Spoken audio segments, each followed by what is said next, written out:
Welcome back, gentlemen.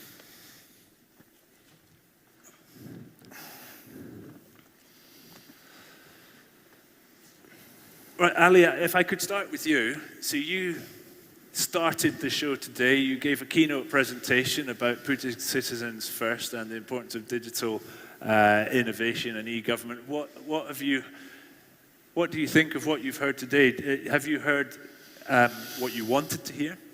And have you heard something new? Yeah, thank you, Richard. This is a good question to start with because, you know, putting the citizen first is a theme that we want digital government to focus on. And I think GovX, Digital Government Summit that we launched yesterday, the main objective of it is having a purpose in digital for government. I'm happy that we did not discuss that much about artificial intelligence, about blockchain. We mentioned why are you happy about that? Because I thought that would be because we believe that technology is not an objective by itself. It's a channel, it's a medium, it's a tool for us to have a purpose in digital for government. We need these kind of technology to deliver better services for the citizens. We need these services to automate, to operate better with more efficiency within government. So these tools and channels to help us deliver better services to the citizens and help us also operate in a more efficient way.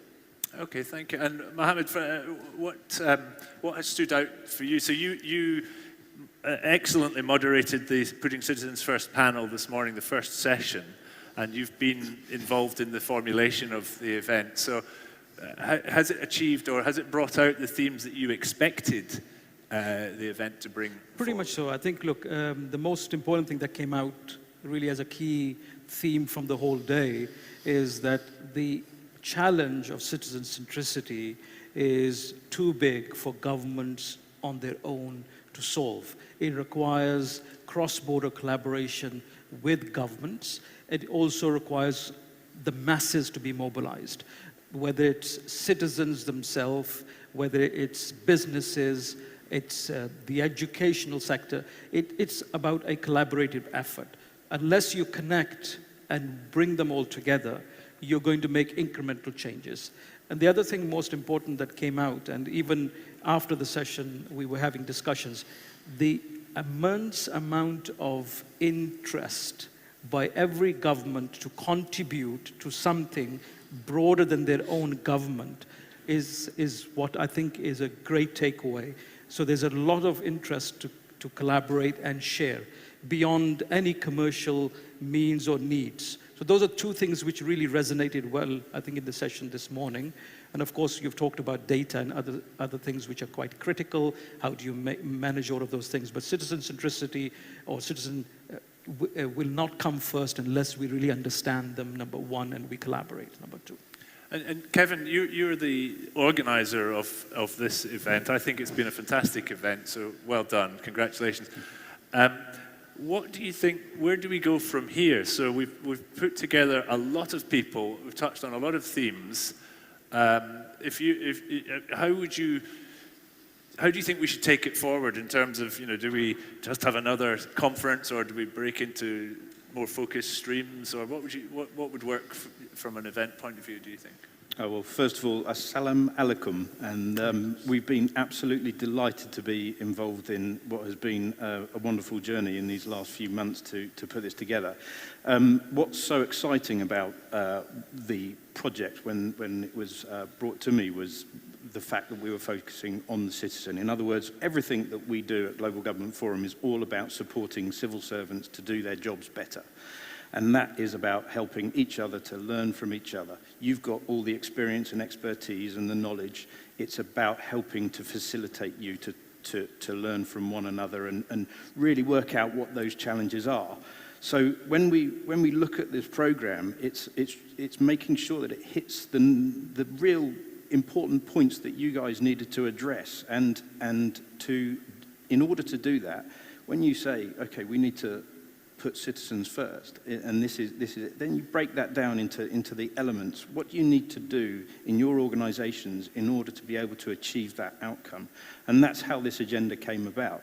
And it was wonderful speaking with Mohammed, speaking with Yessa, how much thought and how much emphasis had been put on this topic. So the wonderful expertise and experience and speakers that we had was because of that very well thought through ideal outcome of putting those citizens first. How you take it forward is very much by speaking to the people at the edge of this, at the coalface. What are your challenges? What do you need to learn? Where do you need to learn from? And what do you need to do to be able to achieve this objective? And we have to stay relevant. We have to listen to that. In the same way you have to listen to your citizens, we have to listen to you to make sure that what we bring to you in content, what we facilitate for you, the environments that we create, like an international platform. Okay, well, let's take it to the floor. So you have the three people who, obviously supported by large teams, but the three people who have brought us all together here today.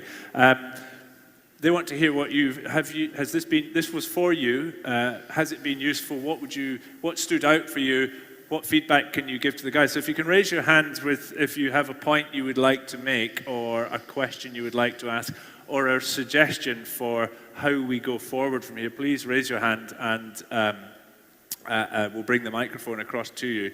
You might have to also shout because it's quite difficult to see. Okay, so I'm going to come back to Ali have a think about what comments you want to feed back to the floor. So can I come to Saudi Arabia specifically then? So I think a lot of the conversation has been quite thematic. And now in Saudi we have, we heard from NASA, from the Ministry of Health, you know, the privatization element. We've heard Vision 2030 several times. I mentioned the in-kingdom value added program. And then you're delivering the e-government transformation. So much is going on. Of the themes that we saw today, where do you think the biggest challenges will be for the YESER initiative, for the e-government and the GovX initiative to deliver digital transformation? Is it the data? Is it the culture? Is it the platforms? Is it, you know, where do you think we have to push? Well, you mentioned the top three, you know, that it's kind of either a privilege or an obstacle to digital transformation, which is data, culture, or platforms. But I'm a great believer that every complication comes from culture. If the culture or the people, you know, are within the game, have the right mindset to do the transformation, everything else will be kind of enjoying the journey. So the cultural thing within digital transformation is very important. Digital transformation is a journey, and this journey needs to take its time. People need to know what's the benefit, what's in it for us when we do the digital transformation. I don't want to see the thing that we talked about in the beginning, that we just want to do a technology, digital transformation. It's a citizen digital transformation. So in the last panel, we heard a lot about that, the bringing people on the journey with us. So have particular things stood out for you today that you know, think pieces of gold that you can take? Well, I liked what Sebastian from Singapore said, the Control Alt Delete, the concept. But I think we're using it the opposite way. So we start with delete, then alternative, and then we control. I think this is the problem. So we start from the right to left, which is we delete, and then we look for alternatives, hoping to control. Whereas Sebastian is saying that we need to control, then look for an alternative, and then start deleting. I will defend Saudi Arabia on this, because I think what stood out for me, we had it from the city of Arnhem and from Singapore. When you're dealing with a more closely defined entity like a city or a small country, it's a different challenge, I think, to 30 million people. But now, I think, Emmanuel, did you have your hand up just now? I think I saw. Yes, if you can. Thank you. Thank you very much. My comment is on the summit itself, especially to you, Kevin. Well done. This was very successful to me. Highly interactive with lots of information, despite the fact that the time itself was so, yes, the time was not enough. I guess you may need to look into maybe spreading it over 2 days. And probably that will allow, will relieve the facilitator a pressure of having to manage time so strictly that we didn't allow more debate, especially discussion from the floor. As a panelist, you were deprived a chance of learning from the floor, of getting it from other practitioners from the floor as to how do they do with that. I may tease a little bit on this. When it comes to change management, I think much as in technology, especially on the blockchain part of it, you need to manage the hype. You also need to manage the hype when it comes to change management. Because when change comes, everybody becomes excited. Everybody happens to be a change agent. And come some months, years down the line, you realize, well, nothing has changed. I wonder if I can come to Mohammed on, if we can come to Mohammed on that. So, as somebody who's worked in different governments, I think we heard today about start small or something. I mean, it's yes. So that was basically my little comment that I can have. Thank you But very over much, and Emmanuel. above, Fantastic. It was very successful. Thank you. That's great feedback, great comments. So Mohammed. I think it comes back to the same thing that quite resonated through the whole day, that technology is a slave to people, not the opposite. So the people is what actually is going to create the change. And unless you have the right mindset and you have the right culture, then that is always going to be a hurdle. And moving that forward is extremely difficult.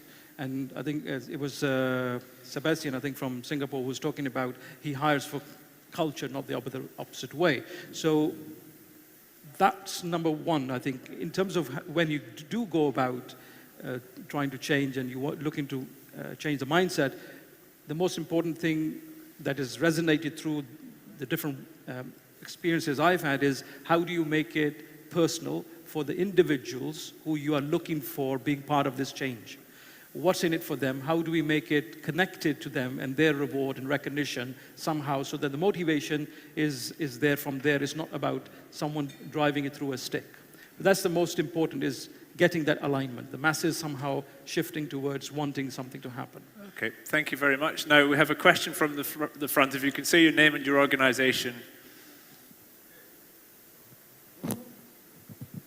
Oh, it's Professor Obi. Hi. Sorry, My name's Obi from Japan, and I really enjoyed. And, this forum is more than I expected, especially in terms of the level of Saudi Arabia's digital transformations. And yes, I told you I'm the director of the World E-Government Rankings, and working for every year to evaluate the e-government stages of the each countries. And, I think Saudi Arabia or Middle East as a whole may have more big voice on the digital activities for G20 next year. Just you can say digital Saudi Arabia to show the all over the world how the AI, blockchain, or any other new technologies and culture capabilities to be presented. This year, in June, Japan hosts the G20 in Osaka, and next year is Saudi Arabia. And it is really a great opportunity to show the data or IoT or big data and new destructive technologies to be demonstrated for all the world leaders. I hope you can make it. Thank you. So, This is to Saudi Arabia. Thank you. Yes, absolutely. So GovEx, the digital government, the Global Digital Government Summit, will happen in 2020. And as you said, that the G20 events will be moving from Japan to Saudi in 2020. So hopefully next year, when GovEx starts, it will be part from the G20 events that are going to happen within Saudi, hosting the G20 countries. So as you said, yes, GovEx 2020 is happening, and it will be part from the G20 activities that's going to happen in 2020 in Saudi Arabia. Okay, fantastic. I'm going to bring proceedings, or the formal proceedings, to a close. Thank you, everybody, for fantastic contributions. I particularly want to thank these three gentlemen who've brought us all here together. So, Ali, Kevin, and Mohammed, a big round of applause. Thank you very much. Well done. Thank you very much. Just to let you know, so I mentioned earlier in the day that we're going to have some ministerial awards. Those are going to happen now. So we did the summary discussion in advance, and now if you can just wait for a few minutes, we're going to put a presentation table on the stage and make some changes to the stage, and then we'll have our networking break. But I just want to say, for me personally, I have loved this. Thank you very much, and hopefully I'll see you next time. Well done. All right. Thank you. Thanks, Mohammed. Well done.